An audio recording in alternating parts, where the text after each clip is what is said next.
Hello साथीहरू, अहिले चाहिँ देख्न सक्नुहुन्छ है।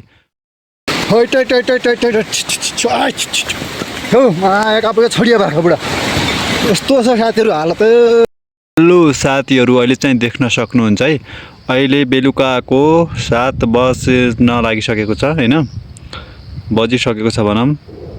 यस्तो छ हेर्नुहोस्, अहिले अँध्यारो हुन लागेको छ। बार्खा पालेपछि यति दुःख हुन्छ क्या साथीहरू। अहिले आउँदैछन् ऊ पारिबाट, हेर्नु यस्तो छ। यो मेलामा लगाएको थिएँ बिहान चराउन चाहिँ, अहिले यति बेलासम्म नआएपछि म आएँ लिन। यस्तो छ, अब कति बेला पुग्ने पनि थाहा छैन। यो 1 घन्टा लाग्छ अझै पनि।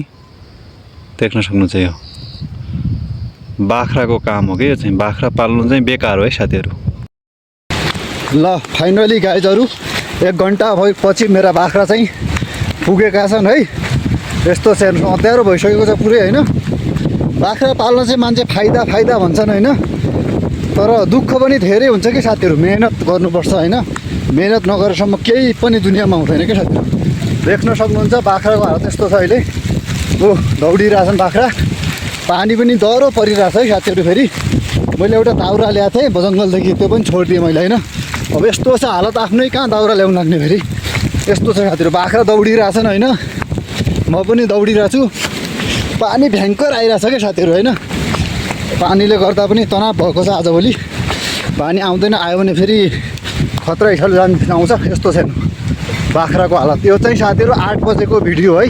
8 बजिसकेको छ यति बेला, पुरै अँध्यारो भइसकेको छ होइन।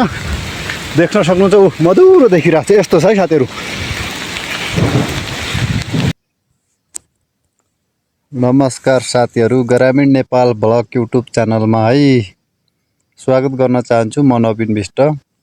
आज चाहिँ म साथीहरू बाख्रा चराउन आएको छु है। यस्तो भिड छ ठाउँ, पछाडि देखिराख्नु भएको छ तपाईँले। एकदमै भिरालो जमिन साथीहरू ठाउँ होइन। हाम्रो कालीकोटको यो नरेन्द्रनाथ र सान्ने त्रिवेणी गाउँपालिकामा पर्छ। म केही बाहिरको दृश्यहरू देखाउन चाहन्छु साथीहरू है। यस्तो छ है, यो देख्न सक्नुहुन्छ। क्यामेरा अलि मधुरो छ साथीहरू है। यस्तो छ, यो भिर हो साथीहरू, पुरा माथिदेखि हेर्नुहोस् यो।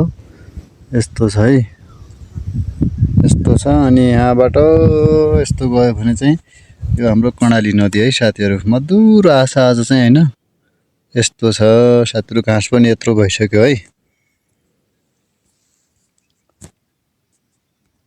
यस्तो छ साथीहरू है हाम्रो के भन्छ भिरतिरको हल्लीचल्ली।